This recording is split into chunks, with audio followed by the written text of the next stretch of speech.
Hello all, welcome back to Learnino. PWD Assistant Engineer Electronics എക്സാമിന്റെ date വന്നിട്ടുണ്ട്. July 29 exam. അപ്പോൾ നമുക്ക് അതിന്റെ പുതിയ സിലബസും അവൈലബിൾ ആയിട്ടുണ്ട്. ഓക്കെ, കാറ്റഗറി നമ്പർ 071/2024 ആണ്.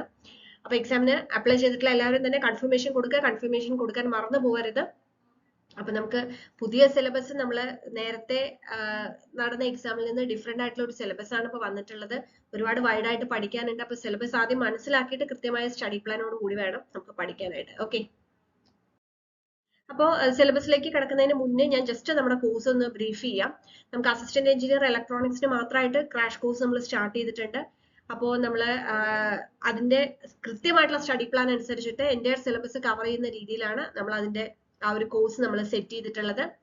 ഇനി ഈ അസിസ്റ്റന്റ് എഞ്ചിനീയർ ഇലക്ട്രോണിക്സ് എക്സാം കഴിഞ്ഞ ഉടനെ തന്നെ നമുക്ക് പോളി ലെക്ചററിന്റെ ഡേറ്റ് വരും. അത് കഴിഞ്ഞാൽ എഞ്ചിനീയറിംഗ് അസിസ്റ്റന്റ് ഇലക്ട്രോണിക്സ് എക്സാമും വരാനുണ്ട്. അപ്പോൾ ഈ പരീക്ഷകൾക്കൊക്കെ പ്രിപ്പയർ ചെയ്യുന്നവരാണെന്നുണ്ടെങ്കിൽ നിങ്ങൾക്ക് ബെസ്റ്റ് ഓപ്ഷൻ എന്ന് പറയുന്നത് 2-in-1 കോഴ്സ് എടുക്കാം. അതായത് 2 എക്സാംസിനുള്ള കോഴ്സോ അതല്ലെങ്കിൽ നമുക്ക് 3-in-1 കോഴ്സ് ഉണ്ട്. 3 പരീക്ഷയ്ക്കും കൂടെ ചേർന്നിട്ടുള്ള ഒരു കോഴ്സ് ഉണ്ട്. ഓക്കെ, അപ്പൊ ലേണിംഗ് ആപ്പ് ഡൗൺലോഡ് ചെയ്ത് കഴിഞ്ഞാൽ നിങ്ങൾക്ക് ഇതിന്റെയൊക്കെ ഡീറ്റെയിൽസ് കാണാനായിട്ട് സാധിക്കും. ഇനി നമ്മൾ ഈ കോഴ്സിന് നമ്മൾ ഫ്രീ ആയിട്ട് നമ്മുടെ ബുക്ക് ബണ്ടിൽ കൊടുക്കുന്നുണ്ട്. ഇപ്പൊ സിംഗിൾ കോഴ്സുകളാണെന്നുണ്ടെങ്കിൽ ഒന്നില്ലെങ്കിൽ നമ്മുടെ ഹാൻഡ് ബുക്ക് അല്ലെങ്കിൽ MCQ ബുക്ക് ഏതെങ്കിലും ഒരു സെറ്റ് ആയിരിക്കും നമ്മൾ ഫ്രീ കൊടുക്കുന്നത്. 2-in-1 കോഴ്സോ 3-in-1 കോഴ്സോ എടുക്കുകയാണെങ്കിൽ എൻറ്റയർ ബുക്സ്, അതായത് മൊത്തം 8 ബുക്കാണ് വരുന്നത്. ഹാൻഡ് ബുക്കും അതേപോലെ തന്നെ MCQ ബുക്കും ഇതെല്ലാം നിങ്ങൾക്ക് ഫ്രീ ആയിട്ട് കിട്ടുകയും ചെയ്യും. അപ്പോൾ നിങ്ങൾ ചൂസ് ചെയ്യുക ഏതാണ് കോഴ്സ് വേണ്ടതെന്നുള്ളത്. ബാക്കി നമ്മുടെ കോഴ്സിലെ റെക്കോർഡ് ക്ലാസ്സും അതേപോലെ തന്നെ ലൈവ് ഡൗട്ട് ക്ലിയറിംഗ് സെഷൻസും അത് ടെസ്റ്റ് സീരീസും പേഴ്സണൽ മെന്ററിങ്ങും PDF മെറ്റീരിയൽസും എല്ലാം ഉണ്ടായിരിക്കും. അതൊക്കെ നമ്മൾ നേരത്തെ ചെയ്തിരുന്ന അതേപോലെയൊക്കെ തന്നെയാണ്. ഏറ്റവും ബെസ്റ്റ് ആയിട്ടുള്ള കോഴ്സ് ആയിരിക്കും. ഒപ്പം നിങ്ങൾക്ക് ബുക്സും കൂടെ നമ്മൾ അവൈലബിൾ ആക്കുന്നുണ്ട്. ഓക്കെ, അപ്പൊ നമുക്ക് സിലബസ് നോക്കാം. യെസ്, അപ്പൊ നമുക്ക് 9 മോഡ്യൂളാണ് ഇതിനകത്ത് വന്നിട്ടുള്ളത്. എല്ലാ മോഡ്യൂളും 10 മാർക്ക്, ഒരു മോഡ്യൂൾ മാത്രം 20 മാർക്ക് കൂടുതൽ വെയിറ്റേജിൽ നമുക്ക് വന്നിട്ടുണ്ട്. അപ്പൊ അത് ഏത് മോഡ്യൂളാണെന്ന് പറയാം. അപ്പൊ ഫസ്റ്റ് മോഡ്യൂൾ നമുക്ക് വരുന്നത് വളരെ ബേസിക് ആയിട്ടുള്ള കാര്യം, നമ്മൾ ഒരുവിധം ഇലക്ട്രോണിക്സ് പരീക്ഷകൾക്കൊക്കെ നമ്മൾ പഠിക്കുന്ന കാര്യങ്ങളാണ്. ഡിവൈസസ്, അതിന്റെ ഫസ്റ്റ് നമ്മൾ ആക്റ്റീവ് ഡിവൈസ്, പാസീവ് ഡിവൈസ് ഒക്കെ പറയുന്നത് resistor, capacitor, inductor, then PN junction diode, BJT, MOSFET, പിന്നെ SCR, ട്രയാക്ക്, അങ്ങനെ വരുന്ന പവർ ഇലക്ട്രോണിക് ഡിവൈസസ്. ഇതാണ് മോഡ്യൂൾ 1 വരുന്നത്, 10 മാർക്ക്. സെക്കൻഡ് മോഡ്യൂളിൽ നമ്മൾ അനലോഗ് സർക്യൂട്ട്സ്, LIC അതുപോലെയുള്ള ടോപ്പിക്സ്. അപ്പൊ അനലോഗ് സർക്യൂട്ട്സ് ആണെങ്കിൽ first clipping circuit, clamping circuit, ട്രാൻസിസ്റ്ററിന്റെ biasing, BJT amplifier, MOSFET amplifier, feedback amplifier, ഇത്രയാണ് എന്റെ ഫസ്റ്റ് ഹാഫ് വരുന്നത്. പിന്നെ സെക്കൻഡ് ഹാഫില് ഓസിലേറ്റേഴ്സ്, ഓപ്പാമ്പ്, അത് വിത്ത് ഫീഡ്ബാക്ക്, അതിന്റെ ഓപ്പാമ്പിന്റെ ആപ്ലിക്കേഷൻസിൽ വരുന്ന circuits, summer, differential amplifier, instrumentation amplifier, integrator, differentiator, log amplifier, antilog amplifier, അങ്ങനെ. അപ്പോ ആംപ്ലിഫയേഴ്സ്, ഓസിലേറ്റേഴ്സ്, ഓപ്പാമ്പ് ആണ് സെക്കൻഡ് മോഡ്യൂൾ വരുന്നത്, 10 മാർക്ക് വെയിറ്റേജ്. പിന്നെ ഓപ്പാമ്പിന്റെ ഒപ്പം തന്നെ മൾട്ടി വൈബ്രേറ്ററും കൂടെ വരുന്നുണ്ട്. 555 ടൈമർ, അത് അതിന്റെ കണ്ടിന്യൂവേഷൻ ആയിട്ട് വരുന്ന ടോപ്പിക്സ് ആണ്. മൾട്ടി വൈബ്രേറ്ററിൽ എല്ലാം പഠിക്കാനുണ്ടാവും. എസ്റ്റേബിൾ, മോണോസ്റ്റേബിൾ, അതെല്ലാം വരുന്നുണ്ട്. ഓക്കെ, നെക്സ്റ്റ് നമുക്ക് വരുന്നത് മോഡ്യൂൾ 3 വരുന്നത് ഡിജിറ്റൽ സർക്യൂട്ട്സ് ആണ്. അപ്പൊ ഡിജിറ്റൽ സർക്യൂട്ട്സ് നമ്മൾ നോക്കിക്കഴിഞ്ഞാൽ ഫസ്റ്റ് തന്നെ നമ്പർ സിസ്റ്റം പഠിക്കണം. നമ്പർ സിസ്റ്റം കഴിഞ്ഞ് കഴിഞ്ഞാൽ കോഡ്സ്, എല്ലാ കോഡ്സും, gray code, binary code, XSD code, alpha numeric code, അങ്ങനെ അതെല്ലാം വരും. പിന്നെ നമുക്ക് നമ്മളെ ബൂളിയൻ ലോസ് പഠിക്കണം. SOP form, post form, K map, അതെല്ലാം വരുന്നുണ്ട്. അതിനുശേഷം കോമ്പിനേഷൻ സർക്യൂട്ട്സും അതേപോലെ സീക്വൻഷ്യൽ സർക്യൂട്ട്സും. അപ്പൊ അതിൽ നമുക്ക് MUX, DEMUX, encoder, decoder, adder, subtractor, അതെല്ലാം വരുന്നു. ഓക്കെ, ദെൻ സീക്വൻഷ്യൽ സർക്യൂട്ടിലേക്ക് പോയി കഴിഞ്ഞാൽ flip flop, then flip flop കഴിഞ്ഞു കഴിഞ്ഞാൽ പിന്നെ അവിടുന്ന് shift registers, counters, then last logic family, എല്ലാ ലോജിക് ഫാമിലീസും അതിന് റിലേറ്റ് ചെയ്തുകൊണ്ടുള്ള അതിന്റെ ഓപ്പറേഷൻസ്. ഓക്കെ, 10 മാർക്ക് തന്നെയാണ് ഈ മോഡ്യൂളിനും. നെക്സ്റ്റ് മോഡ്യൂൾ മൈക്രോ പ്രോസസർ ആണ് വരുന്നത്. അപ്പൊ ഫസ്റ്റ് മൈക്രോ പ്രോസസറിൽ നമ്മൾ സ്റ്റാർട്ടിങ്ങിൽ അതിന്റെ ആർക്കിടെക്ചർ, കമ്പ്യൂട്ടർ ആർക്കിടെക്ചറിന്റെ ബേസിക്സ് വരുന്നുണ്ട്. അതിനുശേഷമാണ് നമ്മൾ പ്രോസസറിലേക്ക് പോകുന്നത്. മൈക്രോ പ്രോസസറിന്റെ, എംബഡഡ് പ്രോസസറിന്റെയും ആർക്കിടെക്ചറും അതിന്റെ ഇന്റേണൽ ഡയഗ്രാംസും, ടൈമർ, കാര്യങ്ങൾ, അഡ്രസ്സിംഗ് മോഡ്, ഇൻസ്ട്രക്ഷൻ സെറ്റ്, അതെല്ലാം വരുന്നുണ്ട്.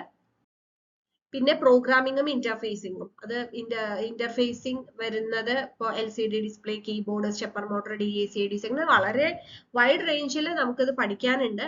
പിന്നെ കുറച്ച് advanced concepts, timer, counter, SFR ഒക്കെ വരുന്നുണ്ട്. മെമ്മറി സിസ്റ്റവും വരുന്നുണ്ട്. ഓക്കെ, നെക്സ്റ്റ് മൊഡ്യൂൾ 5 എന്ന് പറയുന്നത് നമുക്ക് സിഗ്നൽസ് ആൻഡ് സിസ്റ്റം ആ സബ്ജക്റ്റിൽ വരുന്ന ടോപ്പിക്സ് ആണ്.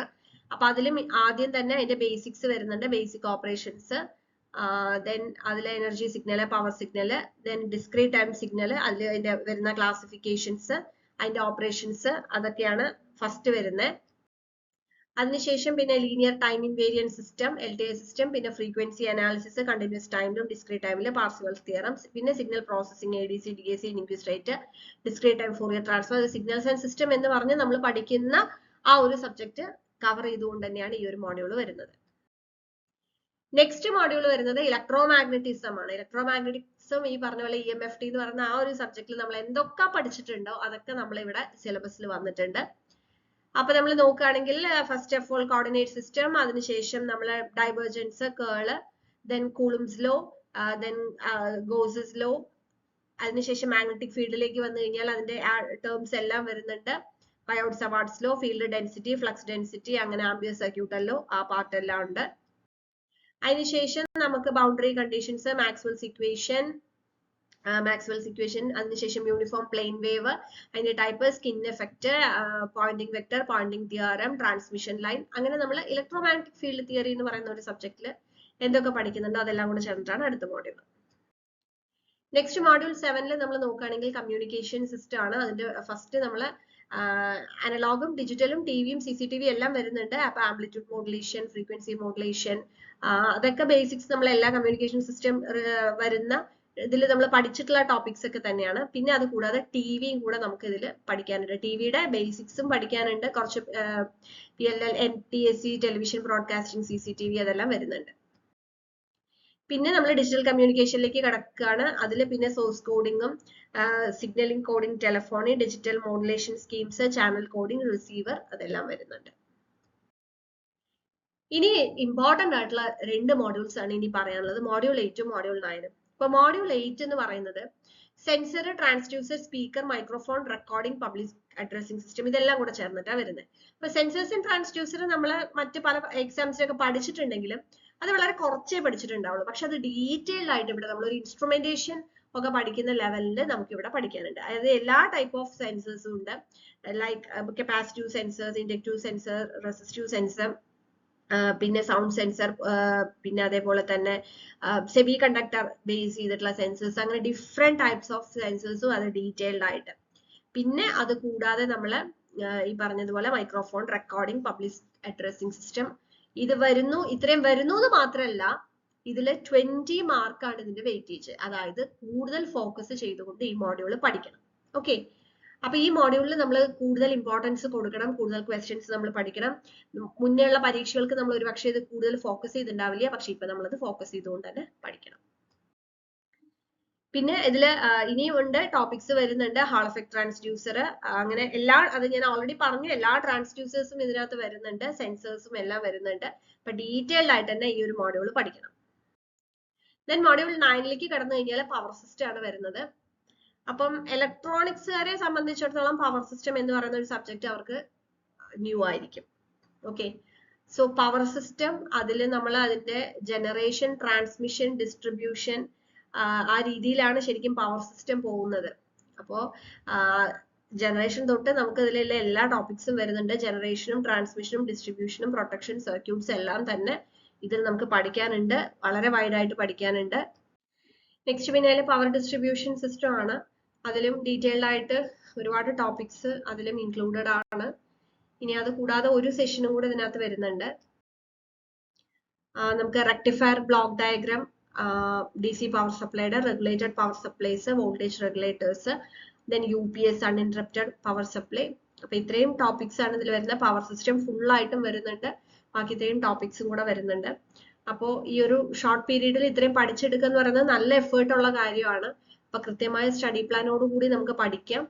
ഏത് സിലബസ് വന്നാലും നമ്മൾ അത് പഠിച്ച് എക്സാമിന് പ്രിപ്പയർ ചെയ്യാന്നുള്ളതാണ്. ഓക്കെ, അപ്പോൾ ഒരു ദിവസം പോലും വൈകാതെ നമുക്ക് April 28 തന്നെ സ്റ്റാർട്ട് ചെയ്യാം. കൃത്യമായ സ്റ്റഡി പ്ലാൻ ഫോക്കസ് ചെയ്ത് നമുക്ക് പഠിച്ചു തുടങ്ങാം. അപ്പൊ എത്രയും പെട്ടെന്ന് ലേണിംഗ് ആപ്പ് ഡൗൺലോഡ് ചെയ്തിട്ട് കോഴ്സിൽ ജോയിൻ ചെയ്യാം. Thank you.